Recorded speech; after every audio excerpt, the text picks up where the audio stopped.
Okay mga kababayan, Chris Ulo po at welcome back po ulit dito sa ating YouTube channel. Okay ito mga kababayan, mga ka-analyze, after ho, gumawa ho ng isang press con. Press conference itong si Attorney Baligod na kung saan ay nagharap ho ng 18 ex-marines or ex-sundalo. At may mga isiniwalat kuno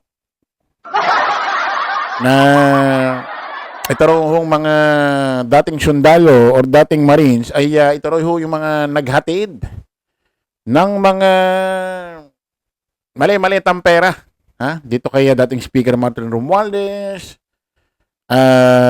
Pangulong Bongbong Marcos, at may nahayag din ho, in-expose din ho ito na ito si dating Senador Antonio Trillanes ay nakatanggap ho ng $2 million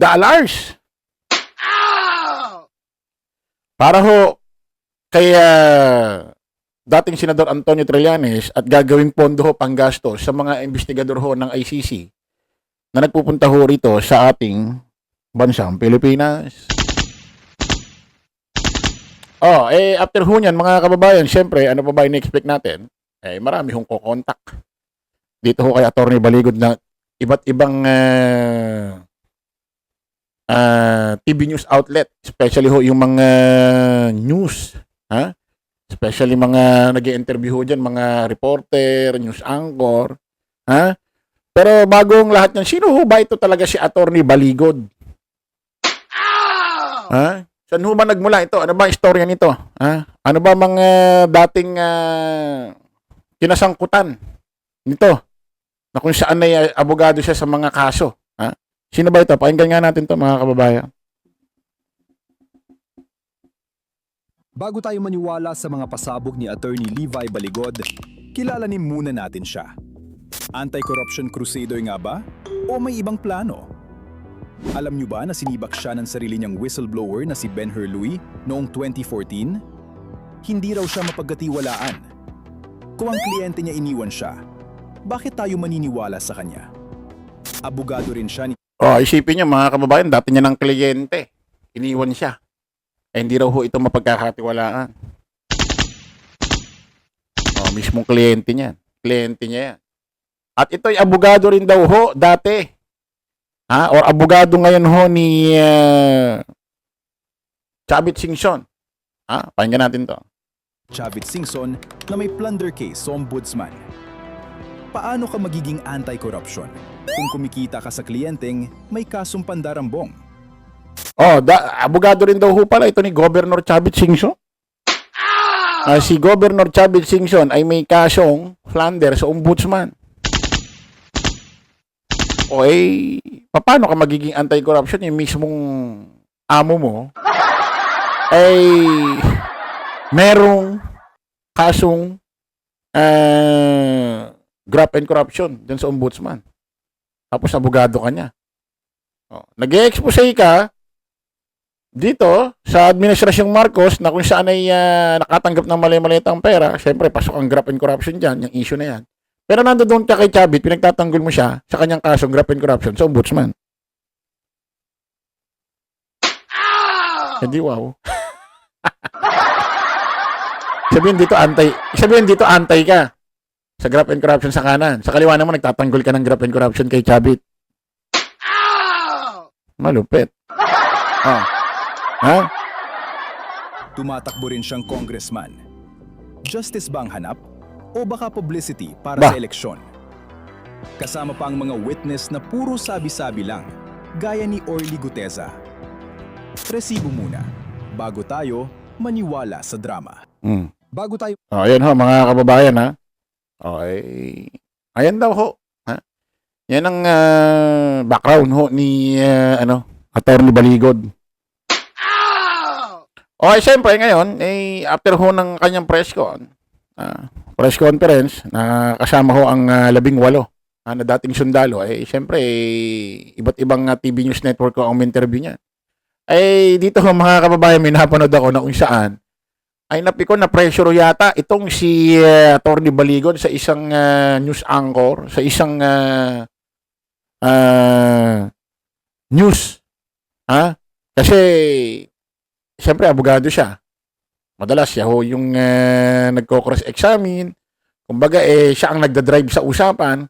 Dito lumalabas, parang siya yung kinross-examine ng news anchor at siya ang napaikot. Pakinggan nyo ito mga kababayan. Ha? And I'm also just wondering, what was your, attorney? Sir. Ano yata ito sa ano yata ito? Anong balita ito? Sa 1PH yata ito. Sa News 5. Tama ba? It sounds like a lot of this information that you're holding on to is second-hand and third-hand, in some cases. Can I just ask, what is your motivation here? Because all of a No, sudden, you hold this press conference alleging serious wrongdoing. We've yet to see some evidence, and I'm also just wondering, what was your original motivation here? You said you only met the 18 gentlemen in October of last year and started building this case. So paano po kayo nasama dito? You know, ma'am, you cannot label the information they have as second hand or third hand. No, your Because information is second-hand. Kasi we were asking you personal about... witnesses po sila. Yes, No? but they only told you. Wala ka naman talaga doon, right? That's the definition of second-hand, sir. You But weren't there. I did. Yun nga yung sinasabi natin nung isang araw. Kasi sabi ni Attorney Baligon, yung mga malita raw ho na binubuhat doon, may mga lamang pera. Wala ka naman doon sa oras na yun, doon sa moment na yun, wala ka. Paano pag tinanong ka, Attorney Baligon, paano mo nalaman na may mga pera doon siya maleta? Ano yung sagot mo? Sabi nila. Halimbawa tinanong ka, ibig sabihin, naniwala ka agad. Yun lang, naniwala ka agad. Not execute the affidavit. They were the ones who execute the affidavit. Correct. Yes, they executed. Then they told you about all of these things. So your information is second-hand, not their information. So that's what I was asking you. What is your involvement here? I think you misunderstood the rules on evidence, ma'am. But nevertheless, I What do do I want not to understand argue about the with you. rules of evidence? Yes. What do I not understand about the rules of evidence? Grabe magtayo.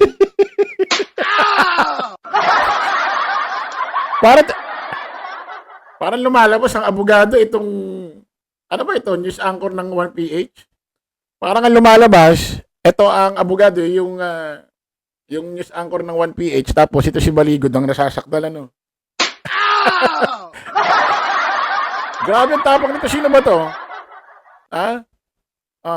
Tuloy natin. For describing their statement or my statement as second hand.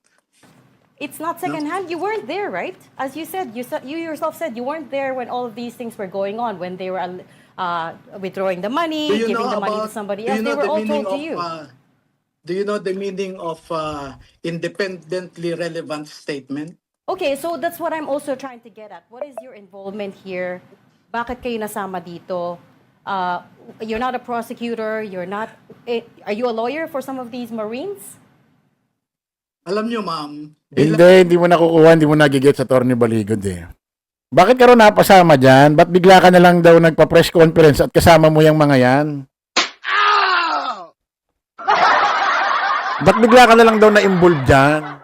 Yun ang ibig sabihin nung news anchor ng 1PH yata ito kung di tayo nagkakamali 1PH. Ba't bigla ka na lang napasama dyan? Paano kayo nag-ugnay-ugnay? Parang lumalabas dito kasi, ano ba yan? Mayroon bang nagre-remote sa'yo? May nagko-control? Kumbaga, may nagpapapit ba? Kumbaga, parang lumalabas, may mga tao ba sa likuran mo? At ginagamit ka para masira itong si dating Senador Antonio Trillanes, Pangulong Bongbong Marcos, kasi bigla na lang tumiming sa hearing ho, diyan ho sa ICC Court sa Crimes Against Humanity ni Digong, sa kasong kinakarap niya. At ditong sa napapalapit na impeachment ni BP Inday Sara Duterte. Parang timing na timing daw. At timing din sa Trillion March na ang bumuo si dating Governor Chavit Singson na sinasabi abogado ka. Tumapat din sa EDSA People Power 40th anniversary. Tuloy natin. Ang isang Pilipino, meron akong obligasyon na mahanap natin ang katotohanan at katarungan dito sa pagnanakaw ng Sir, pera sir. sa kabad ng Obligasyon mo. Bakit nag-iisa ka lang? Dapat marami kayo. Yeah. Dapat marami kayo na nagpipresenta dyan sa 18 sundalo. Ba't nag-iisa ka lang? Ibig sabihin, ikaw lang ang concern? Ibig sabihin, ikaw lang ang concern sa bansang Pilipinas? Di ba? Di mo lang kayo dalawa, di mo lang kayo tatlo, nag-iisa ka lang talaga. Di ba? bayan. Oo, you don't have to tell me Okay, that. you asked We are about also my trying to get to the bottom of motivation. things. Oo, kami din. You asked about my motivation, no? Alam niyo po, noong 2013, ang advocacy ko ay anti-corruption at ako ang nag-expose sa PDAF scam. And Ben Harluy was one of my witnesses. Kinasuhan ko ang 14 na senador, 198 na congressmen at limang cabinet secretaries. Okay, yeah. Pangalawa, yung mga pag-aabuso ni Teves sa Negros. Halos 1 taon po akong pabalik-balik sa Negros kasi walang matakbuhan ang mga biktima ng patayan doon. Ngayon po, Iba namang kaso yun, sir. Iba namang kaso yun. Hindi naman ibig sabihin ginawa mo yun, ibig sabihin dapat ka ng pagkatiwalaan dito. Hindi naman ibig sabihin tapat ka rito. Ibang kaso naman yun, sir. nakita ko kung paano trinato si Gutesa. At meron akong obligasyon na tumulong para malaman natin ang katotohanan. You ask about my motive. That is my motive. I don't Gusto understand. kong makaambag sa paghahanap ng katarungan. I don't understand what you mean when you say with how they treated Gutesa sa Senate Blue Ribbon Committee. We all watched the hearings. In fact, si Senator Lacson wanted him to come back and to give them more details, di ba? Kaya, Ang problema kasi kay Gutesa, mga kababayan, mga ka-analyze, bigla na lang sumulpot, nag-iwan ng chismis, nag-iwan ng paninira, tapos it's gone. Wala na.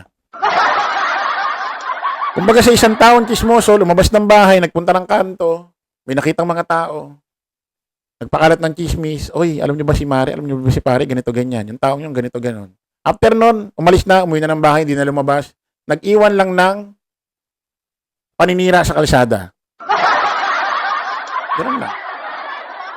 Asa nag-si Gutesa? Asa na? Para bang ang nangyari nanira lang. Nag-iwan lang ng mga paninira sa taong bayan. Na wala namang hinatag na kahit anong ebidensya. Kasi ngayon, mga kababayan, nangyayari rito sa Pilipinas. Especially rito sa social media. Kahit wala nang ebidensya maglaway lang puhunan Ang goal mo masira na lang yung tao. Wala ka na ihahatag na ebidensya para maniwala. Alam mo naman ngayon, katulad niya ni Gutesa, nag-iwan ng kasiraan kay Pangulong Bongbong Marcos at kung kani-kanino. Kahit walang hinahatag na ebidensya, especially anti-Marcos ka, paniniwalaan mo na agad yan, kahit laway lang ang puhunan. So, itong mga ito, hanggang kailan ay tatagal na ito? Baka bigla na lang mawala ito. Attorney Baligod. Nag-iwan lang ng chismis, kasiraan. Sa Administrasyong Marcos, tapos aalis na. Tapos na. Tapos na yung goal. Ito pa, meron niyang isang video rito na ewan ko kung nasa iba natin yun. Si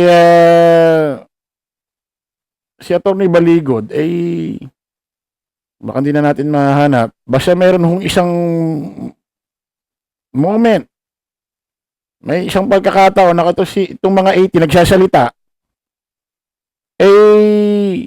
Inagaw ho ni Baligod yung mikropono at siya ang nagbigay ng salaysay. Oh, baka di natin makita yung play. Total, legit naman yan. Di naman yan fake news. Siguro naman, napanood nyo na yun. Bigla na lang yung kinuha yung mic at siya ang nagbigay ng statement. Ang sabi niya, ibig sabihin ng mga ito, ganyan, ganito, ganyan. Bakit hindi niya hinayaan yung nagsasalita na tapusin yung sasabihin? Bakit siya ang umagaw ng mikropono? At siya ang nagsalita. Ha? Dapat ang magsabi nun ang tapusin yung sinasabi nung isa doon sa mga ex-sundalo. Ang nangyari sinalo niya kumbaga kinover up niya yung statement ng tao siya ang nagkumpleto. Bakit ganun? Okay mga kababayan, kita-kita ulit tayo sa panibagong vlog. Bye-bye po.